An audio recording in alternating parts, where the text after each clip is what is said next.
So there really isn't a comprehensive list of the schools that send them.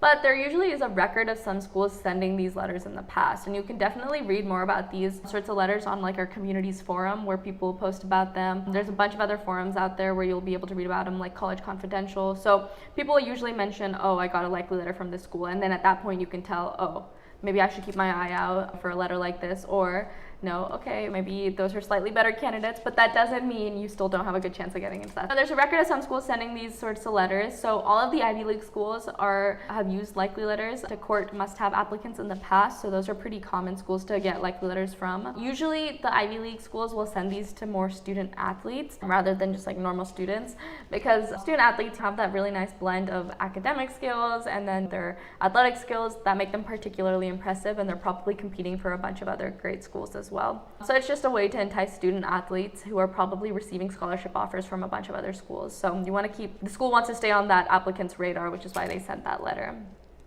But sometimes students that are exceptional in other ways are also potential recipients of likely letters, so you don't have to be a student athlete to receive one.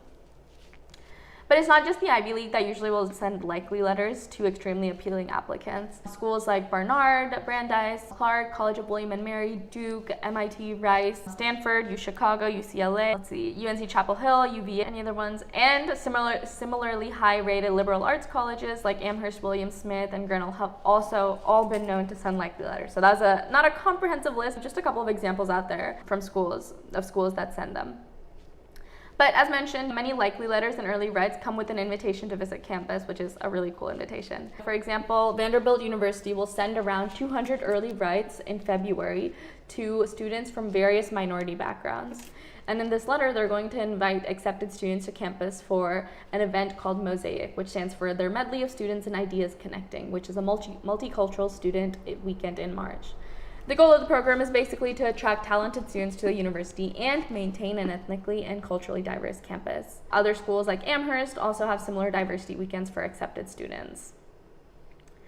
So the particular wording of likely letters is going to vary from school to school, but in general, they will follow pretty much the same template. They're going to highlight a student's highly probable acceptance and the institution's enthusiasm to have them as part of their student body. So they're basically going to be flattering. They're going to be written in a flattering tone, of course, and will foreshadow the arrival of a formal acceptance letter in the future. So they're going to say something along the lines of, you're probably going to receive an acceptance in the next couple of months, but without actually directly saying that. So to get an idea of the statements found in a likely letter, we'll give you guys a couple of examples from Stanford. I have one from Columbia and one from, just because when you receive a letter like this, it's not going to on the envelope say anything about, oh, this is a likely letter. So you really might not know until you read it and get an idea of what they're trying to say and get across through that letter. For example, Stanford sends a likely letter and they usually say something along the lines of, we were inspired and humbled by your energy, imagination, talent, and heart. And this early approval is a tribute to your extraordinary achievements and passion for using your strengths to better our world. We confer this distinction on very few students, and we are thrilled to bring you the wonderful news.